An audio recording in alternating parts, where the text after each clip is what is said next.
السلام عليكم ورحمة الله وبركاته والصلاة والسلام على رسول الله وأشهد أن لا إله إلا الله وأشهد أن محمد رسول الله. Aujourd'hui, j'ai décidé de vous parler un petit peu de gestion mentale pour que vous puissiez tirer les meilleurs bénéfices de ce mois de Ramadan. Donc, je vais vous proposer de réfléchir un petit peu à tout ce qui est attrait à la préparation mentale du jeûne. Et donc, je vais vous expliquer un peu aussi comment le stress peut impacter négativement ce mois et cet effort que nous réalisons par rapport au jeûne. Alors, comme je l'ai déjà dit dans mes précédentes vidéos sur l'impact du jeûne sur la santé, le jeûne peut être vraiment extrêmement bénéfique pour la personne qui jeûne, bénéfique pour sa santé physique, pour sa santé mentale, mais il peut y avoir des petites choses négatives aussi, c'est-à-dire que si vous préparez mal votre jeûne, si vous êtes soumis à des facteurs de stress, eh bien, ça peut mettre en péril les effets bénéfiques du jeûne. Pourquoi? Tout simplement parce que vous allez sécréter des hormones qui peuvent abîmer votre corps, votre immunité, et donc rompre un petit peu tout ce qui est qui pourrait être voilà, bénéfique à votre jeûne. Donc, l'idée, c'est dans un premier temps, lorsque on s'apprête à faire Ramadan et donc lorsqu'on s'apprête à jeûner, eh bien, c'est déjà de prendre conscience que ce mois arrive. Alors, je sais, vous allez me dire, oui, mais on est déjà on a déjà passé les 10 premiers jours, etc. Mais il vous reste encore un petit paquet de jours à faire. Donc, c'est bien aussi de prendre conscience ben, il y a encore autant de jours à jeûner. Alors, il faut savoir que le jeûne, c'est quand même un effort mental, mais un effort physique aussi. Et donc, comme pour tous les grands sportifs, il faut pouvoir travailler sur cet effort et le visualiser. Donc, visualiser les objectifs qu'on a envie de mettre en place durant ce mois de Ramadan. Donc, la première étape, c'est la prise de conscience. Tant de vos besoins aussi, donc savoir qu'est-ce que j'attends de ce mois, qu'est-ce que je ressens, quelles sont les représentations et les attitudes que j'ai envie d'avoir durant ce mois.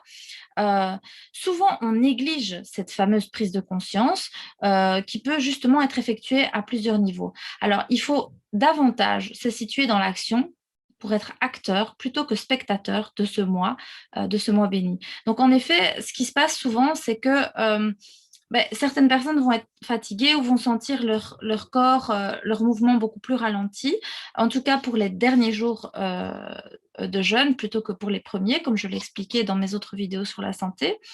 Et donc, parfois, il y a une baisse des actes d'adoration, une baisse des activités que l'on pourrait faire quotidiennement. Alors qu'en réalité, si on arrive à se faire un petit programme et à s'organiser dans le temps, eh bien, on peut tout à fait arriver à se projeter et revenir acteur de ce mois béni, acteur de ce jeûne, de cet effort physique et mental que nous réalisons durant 30 jours. Alors, la deuxième chose, c'est de mettre du sens au travers d'objectifs motivants. Donc, ça veut dire, je ne jeûne pas parce que c'est juste un fardeau, une obligation, un pilier de l'islam. Je jeûne aussi en même temps parce que j'ai envie de me rapprocher de Dieu, parce que j'ai envie peut-être d'avoir des moments de lecture coranique, envie de faire des bonnes actions, peut-être avoir certains échanges et certaines rencontres avec des personnes durant ce mois béni. Et donc, c'est important de mettre du sens sur pourquoi je jeûne, pourquoi j'ai envie de faire ce mois de Ramadan. D'accord? euh, Quelles sont mes attentes vis-à-vis de ce jeûne?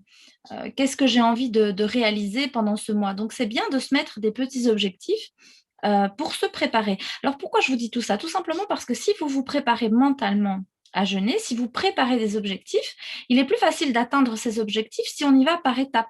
Vous voyez, parfois, il y a des personnes qui vont jeûner et qui vont se dire, ah, moi, je vais jeûner tout le mois, toutes les nuits, je prie Tarawih, je vais lire le Coran toute la nuit, et qui vont exagérer dans leurs objectifs. Et au final, ils ne vont rien faire parce qu'ils se sont mis des objectifs beaucoup trop élevés. Donc, se mettre des micro-objectifs, des petits objectifs, étape par étape, se préparer, se représenter mentalement ce que va être son mois de Ramadan, c'est vraiment quelque chose de très important parce que vous allez du coup mieux gérer aussi l'effort physique que vous êtes en train de réaliser et psychique aussi, parce qu'il s'agit d'un renoncement qui n'est pas si facile à gérer. Alors, la préparation mentale, ça consiste aussi au fait de s'entourer correctement, d'avoir un environnement bienveillant et encourageant vis-à-vis de ce mois béni. En effet, si des valeurs positives vous entourent, s'il y a du sens sur l'effort que vous êtes en train de faire, qui peuvent se transmettre par exemple au sein de la cellule familiale, d'autres attitudes et d'autres émotions moins désirables, euh, voilà, qui vont être certaines parfois de l'anxiété par rapport à des tâches décourageantes ou des choses comme ça, eh bien, vont pouvoir un petit peu être minimisées si vous êtes bien entouré. Par contre, si on a des tâches qui sont plus contraignantes, parce qu'on travaille tous, certains ne travaillent pas, mais il y a d'autres qui vont préparer la maison, préparer le repas, etc.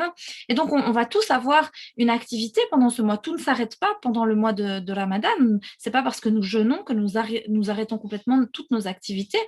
Et donc, c'est vrai que si on a des stress quotidiens, vis-à-vis de nos activités et qu'en plus de ça, on est entouré de personnes qui vont nous mettre en difficulté vis-à-vis de cet effort que nous sommes en train de réaliser, qui vont un peu saboter voilà, notre jeûne ou qui vont avoir une vision négative ou voilà, une énergie négative autour de soi, eh bien, ça peut vraiment mettre en difficulté votre jeûne.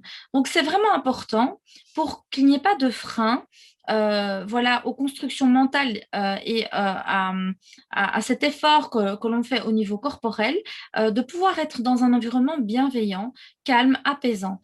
Et donc, vous me direz, ah oui, mais bon, c'est pas toujours évident. Eh bien, il s'agit alors de pouvoir communiquer sur cela. Voilà, et d'ailleurs, il y a des hadiths où le prophète sallam dit, tiens, si quelqu'un tente de te mettre en colère lorsque tu jeûnes, rappelle-lui que tu es en train de jeûner. Donc, moi, je jeûne, donc éviter les conflits, éviter les problèmes durant ce mois. Alors, il faut que vous compreniez que ce qui détermine nos pensées et nos comportements n'est pas tant ce qui se passe véritablement que ce que l'on pense à propos de ce qu'il est en train de se passer. Donc, en fait, c'est vraiment la manière dont vous allez réussir à penser sur ce qui est en train de se passer, vous projeter dans ce que vous avez envie de faire, qui va déterminer vos actes et vos comportements et vos pensées. Donc, vraiment, il est important de réfléchir sur ce que vous êtes en train de vivre pour que cela puisse se passer au mieux. D'accord? Donc, c'est un peu ça, la préparation mentale au mois de Ramadan. Alors, j'ai envie de vous dire aussi que la prise de conscience nous aide à jeûner, nous permet d'agir et vivre ce mois de manière bénéfique et de mettre en place alors du coup des moyens pour parvenir à nos objectifs. Donc en mettant en place des moyens pour parvenir à nos objectifs, eh bien on va pouvoir vivre ce mois de Ramadan de manière bénéfique et sereine. Donc plus on va donner du sens à l'action de jeûner en le mettant en accord avec nos représentations, nos croyances, nos attentes, plus on va pouvoir utiliser nos propres ressources pour vraiment faire de ce mois quelque chose de riche et de bénéfique pour notre corps, notre santé, mais aussi pour notre psychisme et notre spiritualité. Alors, comment on fait pour apprendre à gérer son stress? Parce qu'en effet, il y a des stress utiles, mais il y a des stress qui sont nuisibles. Alors, à partir de quand on peut dire qu'un stress est nuisible? C'est quand il y a une sécrétion inappropriée de l'adrénaline. Donc, il faut éviter ce type de stress. Comment on fait? En visuant l'effort qu'on a à faire, d'accord? Donc, par exemple, si on a un sportif de haut niveau, on va lui dire évite l'hostilité, évite un environnement néfaste, un petit peu comme ce que je vous ai expliqué là il y a quelques moments, justement pour arriver à visualiser l'effort que vous avez à faire sans être perturbé, encombré de choses qui pourraient être néfastes comme facteur de stress. D'accord? Donc, par exemple, pour les sportifs de haut niveau, on va leur dire, écoute, voilà, pendant un temps, il faut que tu sois zen, donc évite les conflits, peut-être même avec ton épouse, ou évite d'être dans un environnement perturbant, essaye d'être serein avant ton entraînement, avant ton match, etc., par exemple. D'accord? Alors, il y a une autre chose qu'on retrouve beaucoup pendant le mois de Ramadan, c'est le fait que beaucoup de gens organisent mal leurs heures de sommeil, d'accord? Il faut avoir des heures de sommeil et des temps de détente. Il faut que vous puissiez récupérer. Parce que ça ne sert à rien, comme je disais, de jeûner la journée, de rester éveillé toute la nuit, d'aller travailler la journée et d'être complètement épuisé et se dire je vais prier toute la nuit et je ne vais pas, voilà, la journée, je ne vais pas dormir. Tant pis, etc. Vous allez vraiment abîmer votre corps si vous faites cela. Donc, c'est important d'avoir des temps de repos. Ici, bah, par exemple, après l'Aïcha, vous pouvez prier un petit peu Taraweh et puis aller dormir, vous réveiller pour le suhour pour manger, et puis essayer de vous rendormir quelques heures, ou alors faire un petit temps de lecture de Coran, et puis retourner dormir. Bon, ça, c'est un petit plan que moi, je vous ai vite fait comme ça, mais faites-vous un petit programme qui vous permettra vraiment de visualiser ce que vous allez faire durant ce mois et en même temps de préparer votre corps et votre psychisme à l'effort que vous allez faire. Mais c'est très important d'avoir des temps de repos. C'est important de récupérer parce qu'il ne s'agit pas de jeûner et d'abîmer son corps. Il s'agit de jeûner pour justement nettoyer, purifier son corps au niveau alimentaire, de toutes les mauvaises choses qu'on a ingurgitées, de toutes ces choses qui stagnent un petit peu dans notre corps. C'est aussi bon pour la santé mentale, comme je vous l'ai déjà expliqué. Mais par contre, si vous ne dormez jamais, si vous mettez vraiment votre corps à rude épreuve sans visualiser l'effort que vous allez faire, alors à ce moment-là, vous allez faire plus de dégâts que de bénéfices de ce mois béni. Donc, dans la religion, je voulais vous rappeler qu'il n'y a pas d'excès. Notre religion, c'est une religion du juste milieu. Donc, il faut vraiment pouvoir prendre le temps de se reposer, de se détendre. Aussi, pourquoi? Parce que le corps, ce n'est pas une machine. Le corps, c'est une amana. Dieu vous a donné votre corps, vous devez le respecter. Il vous propose le jeûne pour le purifier, pour le nettoyer, pour l'améliorer, pour que votre corps sorti de ce mois béni pourra un peu avoir rechargé les batteries, se remettre à zéro. On est OK là-dessus. Mais par contre, c'est une aumône. Ça veut dire que c'est un prêt qu'on vous a donné et que vous devez rendre en bonne qualité. Donc, vous ne pouvez pas utiliser des prescriptions divines pour justement abîmer votre corps. Alors aussi, ne restez pas inactif. Il ne s'agit pas d'être dans son salon et de se dire «Ah, j'ai faim et j'attends de pouvoir manger». Ce n'est pas ça le mois de Ramadan. C'est vraiment le fait de quand même avoir une activité, de marcher au moins 30 minutes par jour, de pouvoir sortir à l'extérieur. Il ne faut pas s'arrêter de travailler parce qu'on jeûne. Il ne faut pas s'arrêter de conduire les enfants à l'école parce qu'on jeûne. La vie ne s'arrête pas. Donc, il faut continuer à avoir une activité physique, mais il ne faut pas être dans l'excès de ces activités-là. D'accord? Alors, ce qui est important aussi, c'est de bien connaître votre corps et de connaître ses limites. Donc, vous seul pouvez savoir à quel moment vous êtes dans l'excès ou pas. Vous devez vraiment vous observer. Donc, il ne faut pas se mettre des objectifs trop élevés, des petits objectifs, des petites étapes à franchir tout au long du mois de Ramadan. Manger et boire correctement, surtout boire, c'est très important. Alors, vous savez aussi qu'il y a ce hadith qui explique qu'il y a un tiers pour manger, un tiers pour boire et puis un tiers pour respirer. Et donc, c'est vraiment important que vous respectiez cela. Ne mangez pas à outrance. Ce mois, beaucoup de services d'urgence se plaignent justement de ce mois parce qu'il y a des gens qui abîment leur pancréas, qui abîment leur foie, qui mangent très gras au moment du ftour, qui vont vraiment réactiver tous leurs organes d'un coup avec des aliments qui sont vraiment néfastes pour leur santé. Donc, on est là pour lutter justement contre l'hypercholestérolémie, pour lutter contre des maladies cardiaques. Et là, paf, on vient manger un peu n'importe quoi, de manière très grasse, etc.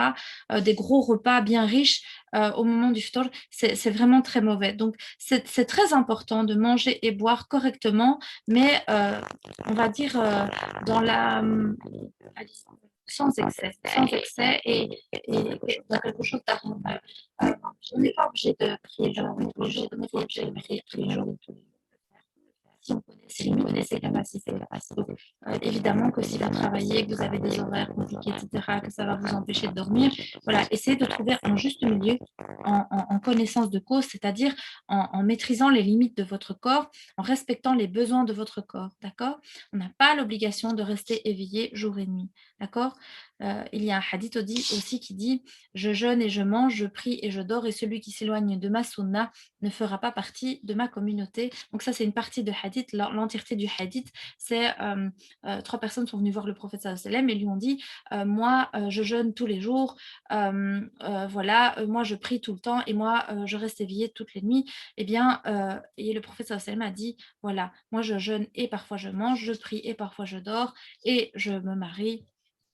Et donc voilà, et celui qui s'éloigne de ma sunna, de ce que je propose, eh bien, ne fera pas partie de ma communauté. Donc, c'est vraiment une religion du juste milieu. Il n'y a pas d'excès. Il faut que vous respectiez votre corps, que vous connaissiez les limites de ce que vous êtes capable de supporter. C'est vraiment très important. Ne faites pas souffrir votre corps. Il fait déjà un gros effort. Le jeûne est un effort comme un sportif de haut niveau, est un effort physique, est un effort mental. Et c'est très important de connaître les limites de votre corps. Alors, ce qui est important aussi, c'est le soutien. Donc on a dit tout à l'heure l'environnement, mais pouvoir, bon maintenant on a les réseaux sociaux, on a, internet. D'ailleurs là, vous allez m'avoir, en direct. Bon, à cause des conditions sanitaires, on ne peut pas, se voir en vrai et j'espère, inch'Allah, qu'on pourra bientôt se revoir en vrai et que vous pourrez participer, à d'autres séminaires et conférences que je propose, d'habitude, dans mes locaux, ou même, dans les mosquées bien évidemment. Et je sais que notre Oumma nous manque et que voilà, on a envie de se retrouver les uns les autres, mais on a quand même les réseaux sociaux. Si on avait eu le corona dans ma jeunesse à moi, bah, ça aurait été un peu compliqué, hein, ça aurait été difficile parce que justement, on aurait été encore plus isolés. Ici, on a cette chance d'avoir les réseaux. Alors, cette chance à double tranchant, bien évidemment, ne l'utilisez pas à outrance. L'idée, c'est pas de passer son ramadan à regarder n'importe quoi sur les réseaux, à discuter de n'importe quoi sur les réseaux. Mais je pense qu'il y a vraiment des chouettes groupes, des chouettes pages où on peut vraiment passer du temps à papoter aussi avec les gens de sa communauté, à se soutenir. Tiens, t'as fait quoi aujourd'hui? Oh, t'as pas des idées pour le repas ou t'as pas des idées sur une petite activité à faire? T'as pas envie qu'on aille se balader un petit peu dehors? On puisse parler un petit peu de religion. Voilà, il y a des groupes qui donnent des cours de religion en ligne, il y a des cours d'arabe en ligne. Donc, n'hésitez pas à faire appel à votre communauté. Ne restez pas seul, ne restez pas isolé. On est une Oumma. Et c'est vraiment important de pouvoir se soutenir dans cette période. Et je crois que c'est une période en général que les gens décrivent proche de leur famille parce qu'on mange tous ensemble. Là, on peut malheureusement pas le faire. On ne peut pas le faire à cause des conditions sanitaires et donc c'est très compliqué. Mais rien ne vous empêche aussi de connecter la caméra, de manger et de vous dire: «Ah ben voilà, moi je mange ceci ce soir. Toi, qu'est-ce que tu manges?» par exemple, de pouvoir échanger sur ce que vous êtes en train de faire, même si c'est par vidéo interposée. Donc c'est pas grave, faites preuve de créativité, faites preuve d'imagination, mais ne restez surtout pas isolés pendant cette période. Ne restez pas seuls, les convertis et cetera. Pardon, les parents qui sont, seuls, les personnes veuves et cetera, essayez de vous rassembler, de discuter, sur des pages collectives, voilà, pour pouvoir bénéficier de ce mois de Ramadan. Sachez que vraiment la collectivité, le soutien, c'est aussi, quelque chose qui donne de la force dans cet effort physique, hein. On ne voit pas de grands sportifs sans avoir, un fan club ou la famille qui est derrière à le soutenir. Eh bien, c'est pareil pendant ce mois de Ramadan. C'est important, de retrouver du réconfort auprès de sa communauté, auprès de sa famille, auprès de ses enfants. Encore une fois, je voulais aussi vous rappeler l'importance de la cellule familiale puisque c'est mon dada et vous le savez. Donc, à l'espace santé famille, je parle beaucoup de ça. La famille, c'est vraiment la base, c'est le noyau qui vous permet de grandir, d'évoluer, de vous améliorer. Je sais que dans certaines familles, les relations sont difficiles, sont conflictuelles, mais n'hésitez pas à utiliser ce mois aussi pour se dire, que c'est un mois de pardon, un mois de rapprochement, un mois de communication, un mois d'échange. Donc n'hésitez pas à vous rapprocher les uns des autres parce que la colère, la haine, la rancœur, c'est quelque chose qui abîme aussi le corps, c'est quelque chose qui abîme le psychisme. C'est lourd à porter, c'est vraiment lourd à porter. Donc c'est un mois de pardon, c'est un mois où on est en paix, où on essaie de retrouver la paix avec ceux que l'on aime et même ceux que l'on n'aime pas. Donc voilà, c'est très important parce que de cette paix intérieure va dépendre aussi la qualité en fait, de l'impact, du jeûne sur votre corps. Donc comme je vous ai dit, le stress néfaste, le mauvais stress avec les hormones qui vont abîmer votre corps ne sont pas bénéfiques à votre jeûne. Donc si vous voulez abîmer votre jeûne, alors beh, voilà, laissez, les choses comme ça. Mais si vous avez vraiment envie de tirer les bénéfices au maximum de ce mois béni, eh bien, il est très, très, très important que, vous puissiez vraiment évoluer dans un environnement apaisant, mais aussi pardonner à ceux, qui vous ont peut-être blessé. Libérez-vous de cette rancœur, de ce poids, de la colère et cetera, parce que c'est très, très, très néfaste pour le psychisme et très néfaste aussi, du coup, pour cet effort que vous êtes en train de faire lorsque vous jeûnez. Voilà, ce sont des petits, petits, petits outils pour, vous apprendre, un petit peu, voilà, à, améliorer, et à tirer les bénéfices de ce mois de Ramadan. Donc comme je vous ai dit, je vous rappelle pouvoir avoir des petits objectifs, pas trop compliqués, suffisamment clairs dans votre tête pour pouvoir, vous organiser, organiser votre quotidien, pour, voilà, justement visualiser l'effort que vous allez faire parce que c'est un effort qui n'est pas évident à faire. Alors, s'entourer, voilà, de personnes qui vont vous encourager, qui vont vous soutenir, qui vont pas vous polluer l'esprit ou voilà, éviter les situations anxiogènes, conflictuelles qui pourraient abîmer justement, cet effort du jeûne, et essayez vraiment, de respecter votre corps, d'écouter les limites de ce corps. Le corps n'est pas une machine, c'est vraiment, voilà, une MNA qu'Allah subhanahu wa ta'ala vous a donnée. Il ne s'agit pas d'en faire, too much et de donner à fond et puis d'être complètement épuisé, complètement abîmé. Le ramadan, c'est pas ça. Oui, on fait un effort physique, on fait un effort psychique, mais il ne s'agit absolument pas, d'abîmer son corps, de ne pas dormir. Le sommeil, il est réparateur. Le sommeil, il vient pour, reposer, régénérer les cellules. Il vient aussi pour vous permettre de récupérer par rapport à ce mois béni et donc apprenez à connaître les limites de votre corps. Apprenez à écouter votre corps, c'est très important.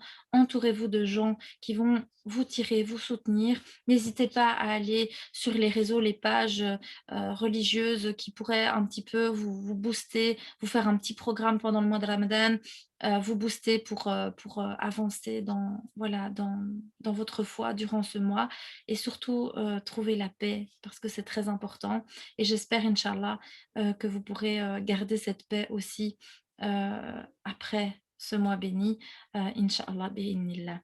Voilà, j'espère que cette petite vidéo vous a plu. Je vous dis à très, très, très bientôt.